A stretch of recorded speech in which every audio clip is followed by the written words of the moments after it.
Hi dear friends, അസ്സലാമു അലൈക്കും. Welcome back. അപ്പോൾ ഇന്ന് ഞാൻ നല്ല സൂപ്പർ ടേസ്റ്റിലുള്ള ഒരു കാരമലൈസ്ഡ് സേമിയ പായസത്തിൻ്റെ റെസിപ്പി ആയിട്ടാണ് വന്നിട്ടുള്ളത്.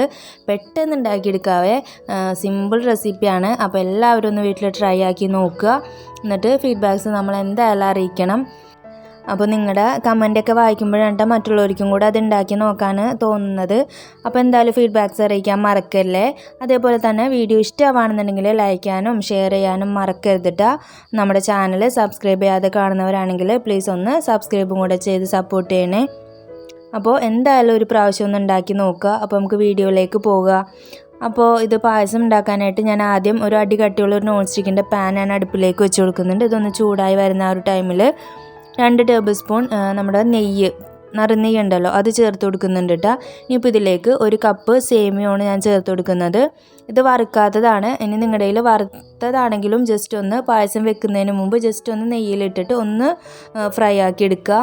നമ്മുടെ സേമിയം നല്ലൊരു ബ്രൗൺ കളറായിട്ട് കിട്ടണം. അപ്പോൾ അതുവരെ ഒന്ന് നന്നായിട്ട് ഇളക്കി കൊടുത്ത് വറുത്തുകൊണ്ടേ ഇരിക്കുക. അപ്പോൾ ഫ്ലെയിം കുറച്ച് വെക്കാൻ നോക്കുക കേട്ടോ, ഇല്ലെങ്കിൽ സേമിയമാണ് പെട്ടെന്ന് കരിഞ്ഞു പോകാനുള്ള ചാൻസ് ഉണ്ട്. അപ്പോൾ ഇതേപോലെ നന്നായിട്ട് ഇളക്കി കൊടുത്തിട്ട് ഇതേപോലെ ഒന്ന് ഫ്രൈ ആക്കി എടുക്കുക. ഇനിയിപ്പോൾ ഞാനതൊരു പാത്രത്തിലേക്കൊന്ന് മാറ്റി കൊടുത്തിട്ടുണ്ട്. ഇനി അതേ പാനിൽ തന്നെ ഞാനൊരു 1/2 കപ്പ് പഞ്ചസാര ചേർത്ത് കൊടുക്കുന്നുണ്ട് കേട്ടോ. ഇതൊന്ന് കാരമലൈസ് ചെയ്തെടുക്കാനാണ്.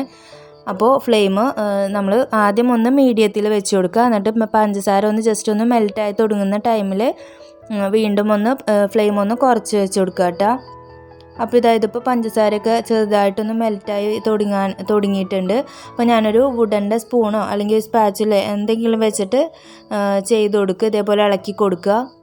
അപ്പോൾ ഇതിപ്പോൾ പഞ്ചസാരയൊക്കെ അത്യാവശ്യം മെൽറ്റായിട്ട് വന്നിട്ടുണ്ട്. കുറച്ചും കൂടെ ഒന്ന് മെൽറ്റായിട്ട് വരട്ടേട്ടാ.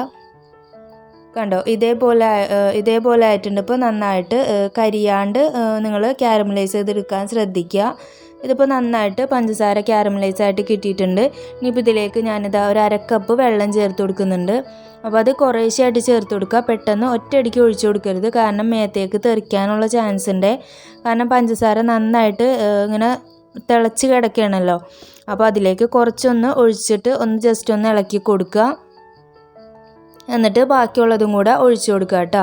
അങ്ങനെ മൊത്തത്തിൽ ഞാനൊരു 1/2 കപ്പ് വെള്ളം ചേർത്ത് കൊടുക്കുന്നുണ്ട്. ഇനിയിപ്പോൾ പഞ്ചസാരയൊക്കെ ഒന്ന് ജസ്റ്റ് ഒന്ന് മെൽറ്റായി തുടങ്ങുന്ന ആ ഒരു ടൈമിൽ 1/2 കപ്പ് മിൽക്ക് മെയ്ഡും കൂടെ ചേർത്ത് കൊടുക്കുന്നുണ്ട് കേട്ടോ ഞാനിതിലേക്ക്. ഇത് ഓപ്ഷണലാണ്, നിങ്ങളുടെ കയ്യിൽ ഉണ്ടെങ്കിൽ ചേർത്ത് കൊടുക്കുക. ചേർത്ത് കൊടുത്താൽ കുറച്ചും കൂടി ഒരു ടേസ്റ്റ് ആയിരിക്കുള്ളൂ. അപ്പോൾ ഞാൻ 1/2 കപ്പ് അത് ഒഴിച്ചു കൊടുക്കുന്നുണ്ട്. പിന്നെ ഇതൊക്കെ നിങ്ങളുടെ മധുരത്തിന് അനുസരിച്ച് കൂട്ടിയും കുറച്ചൊക്കെ ഇട്ട് കൊടുക്കുക കേട്ടോ. പിന്നെ ഇപ്പോൾ പഞ്ചസാര കുറവുണ്ടെന്നുണ്ടെങ്കിൽ നിങ്ങൾക്ക് വേണമെങ്കിൽ പഞ്ചസാര ഇട്ട് കൊടുക്കാം. അപ്പോൾ ഞാനിപ്പോൾ ഈ ഒരു മധുരത്തിലാണ് കേട്ടോ പായസം ചെയ്തെടുക്കുന്നത്. ഇനിയിപ്പോൾ ഞാനിതിലേക്ക് 1 ലിറ്റർ പാലാണ് ഒഴിച്ചു കൊടുക്കുന്നത്, 2 കവർ പാല്. അപ്പോൾ മിൽക്ക് മെയ്ഡ് ഒഴിച്ചിട്ട് നന്നായിട്ടൊന്ന് ഇളക്കി മിക്സ് ചെയ്ത് കൊടുക്കണം കേട്ടോ. എന്നിട്ട് നമുക്കിതിലേക്ക് പാലൊഴിച്ച് കൊടുക്കാം. എന്നിട്ട് പാലൊഴിച്ച് കൊടുത്തിട്ട് നന്നായിട്ട് ഇതേപോലെ ഒരു തവി വെച്ചിട്ട് ഒന്ന് മിക്സ് ചെയ്ത് കൊടുക്കുക. ഇനിയിപ്പോൾ ഈ പാല് നന്നായിട്ടൊന്ന് തിളച്ച് വരണം. ഇപ്പോൾ തന്നെ കണ്ടോ, പാലിൻ്റെയൊക്കെ കളറ് നല്ലൊരു പഞ്ചസാരയൊക്കെ കാരമലൈസ് ചെയ്തതിൻ്റെ ആ ഒരു കളറായിട്ട് കിട്ടിയിട്ടുണ്ട്. ഇനിയിപ്പോൾ ഇതിലേക്ക് മധുരം ഒന്ന് ബാലൻസ് ആവാൻ വേണ്ടി ഒരു പിഞ്ച് ഉപ്പും കൂടി ഇട്ട് കൊടുത്തിട്ടുണ്ട് ഞാൻ. ഇതുണ്ട്, ഇതിപ്പോൾ പാലൊക്കെ നന്നായിട്ട് തിളച്ച് വന്നിട്ടുണ്ട്. ഇനിയിപ്പോൾ നമ്മൾ നേരത്തെ ഫ്രൈ ആക്കി മാറ്റി വെച്ചിട്ടുള്ള ആ ഒരു സേമിയവും കൂടെ ഞാൻ ഇതിലേക്ക് ഇട്ട് കൊടുക്കുന്നുണ്ട്. അപ്പോൾ ഞാനിതിൽ വേറെ കാഷ്യൂനട്ടും കിസ്മിസും ഒന്നും ഫ്രൈ ആക്കി ഇട്ട് കൊടുക്കുന്നില്ല. ഇതേപോലെ നെയ്യ് കുറച്ച് അധികം ഒഴിച്ചു കൊടുത്തിട്ട് അതിൽ നമ്മുടെ സേമിയ ഒന്ന് വറുത്തെടുക്കുക മാത്രമേ ചെയ്തിട്ടുള്ളൂ. പിന്നെ ഇപ്പോൾ ഇതിൽ വേറെ ഫ്രൈ ആക്കി ഇടേണ്ട ഒരു ആവശ്യമില്ല കേട്ടോ. നിങ്ങൾക്ക് വേണമെന്നുണ്ടെങ്കിൽ ചേർത്ത് കൊടുക്കുക. അപ്പോൾ ഇനിയിപ്പോൾ സേമിയം ഈ പാലിൽ ഇട്ട ഉടനെ തന്നെ നന്നായിട്ട് ഇളക്കി മിക്സ് ചെയ്ത് കൊടുക്കുക, ഇല്ലെങ്കിൽ സേമിയം കട്ട പിടിച്ച് കിടക്കാനുള്ള ചാൻസ് ഉണ്ട്. ഇനിയിപ്പോൾ ഇതിൽ കിടന്ന് നന്നായിട്ട് സേമിയം തിളച്ച് നല്ല പോലെ ഒന്ന് കുക്കായിട്ട് വരണം. അപ്പോൾ ഇടയ്ക്കിടയ്ക്ക് ഒന്ന് ഇളക്കി കൊടുത്തിട്ട് സേമിയ ഒന്ന് കുക്കാക്കി എടുക്കുക. ഇതിപ്പോൾ നന്നായിട്ട് സേമിയൊക്കെ നന്നായിട്ട് വെന്ത് ആ പാലൊക്കെ ഒന്ന് ജസ്റ്റ് ഒന്ന് കുറുകി വന്നിട്ടുണ്ട് കേട്ടോ. കളർ കണ്ട ഒരു ബ്രൗൺ കളറിലേക്ക്, നമ്മുടെ ഒരു പിങ്ക് കളറിലേക്ക് പായസം കിട്ടിയിട്ടുണ്ട്. നല്ല ടേസ്റ്റാണ് ഇത് കുടിക്കാനായിട്ടും. എല്ലാവരും ഒരു പ്രാവശ്യം ഒന്ന് ട്രൈ ചെയ്ത് നോക്കിക്കോ. അപ്പോൾ ഞാൻ ഈ ടൈമിൽ ഫ്ലെയിമൊക്കെ ഒന്ന് ഓഫ് ചെയ്ത് കൊടുത്തിട്ടുണ്ട് കേട്ടോ. ഇതാണ് നമ്മുടെ പായസത്തിൻ്റെ കൺസിസ്റ്റൻസി. ഇനിയിപ്പോൾ ഇത് ഇരുന്ന് ഒന്ന് ചൂടാറി വരുന്ന ആ ഒരു ടൈമിൽ കുറച്ചും കൂടെ ഒന്ന് തിക്കായിട്ട് കിട്ടും. അപ്പോൾ നല്ല പാകത്തിനായിട്ട് നമുക്ക് പായസം കിട്ടും. അപ്പോൾ ഈ ഒരു സ്റ്റേജിൽ തന്നെ നിങ്ങൾ ഫ്ലെയിം ഓഫ് ചെയ്ത് കൊടുക്കുക. ഇനിയിപ്പോൾ ലാസ്റ്റായിട്ട് ഇതിൽ നല്ലൊരു ഫ്ലേവറിന് വേണ്ടിയിട്ട് 2 ഡ്രോപ്പ് വാനില എസൻസ് ആണ് ചേർത്ത് കൊടുക്കുന്നത്. ഇതിൽ ഏലക്കാപ്പൊടി ചേർത്ത് കൊടുക്കരുത്. ഈ വാനില എസൻസ് ചേർത്ത് കൊടുക്കുമ്പോൾ പ്രത്യേക ടേസ്റ്റാണ്. നല്ലൊരു ഐസ്ക്രീമൊക്കെ കഴിക്കുന്ന ആ ഒരു ടേസ്റ്റ് തന്നെ കിട്ടൂട്ടെ നമ്മുടെ ഈ ഒരു പായസത്തിന്. അപ്പോൾ അതും കൂടി വെച്ച് നന്നായിട്ട് ഇളക്കി കൊടുക്കുക. ഇതിപ്പോൾ കണ്ടോ, ഇത് ചൂടാറിയിട്ടുണ്ട്. ഇപ്പോൾ നമ്മുടെ പായസമൊക്കെ നന്നായിട്ട് ചൂടാറി.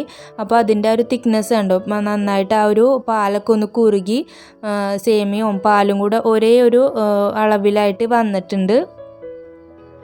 അപ്പോൾ ഇതേപോലെ ഉണ്ട് നമ്മുടെ പായസം കിട്ടേണ്ടത്. അപ്പോൾ എല്ലാവരും ഒന്ന് ട്രൈ ആക്കി നോക്കിക്കോ. ഇത്രേ ഉള്ളൂ കേട്ടോ നമ്മുടെ പായസത്തിൻ്റെ ഈ ക്യാരമലൈസ്ഡ് പായസം ഉണ്ടാക്കാനുള്ള പ്രൊസീജിയർ ഇത്രേ ഉള്ളൂ. അപ്പോൾ എല്ലാവരും ഒരു പ്രാവശ്യം ഒന്ന് ഉണ്ടാക്കി നോക്കിക്കോ. ഇതിപ്പോൾ ഇതൊരു സെർവിങ് ഗ്ലാസ്സിലേക്കൊന്ന് മാറ്റി കൊടുക്കുന്നുണ്ട്. ഇതിൻ്റെ കളറൊക്കെ കാണുമ്പോൾ തന്നെ മനസ്സിലാവുന്നില്ലേ, നല്ല ടേസ്റ്റാണ്. നല്ല റിച്ച് ആയിട്ടുള്ളൊരു പായസമാണിത്. മിൽക്ക് മെയ്ഡൊക്കെ നിങ്ങളുടെ കയ്യിൽ ഉണ്ടെങ്കിൽ ചേർത്ത് കൊടുക്കുക കേട്ടോ, ഓപ്ഷണലാണ്. വേണമെന്നുണ്ടെങ്കിൽ ചേർത്ത് കൊടുക്കുക. അത് ചേർത്ത് കൊടുത്താൽ കുറച്ചും കൂടി ഒരു ടേസ്റ്റ് ഉണ്ടാവും. അല്ലെങ്കിൽ നമുക്ക് പഞ്ചസാര വെച്ചിട്ട് തന്നെ ചെയ്തെടുക്കുക. അപ്പോൾ എല്ലാവരും ഒരു പ്രാവശ്യം ഒന്ന് ട്രൈ ആക്കി നോക്കിക്കോ. എന്നിട്ട് ഫീഡ്ബാക്ക്സ് നമ്മൾ അറിയിക്കാൻ മറക്കരുതിട്ടാ. അതേപോലെ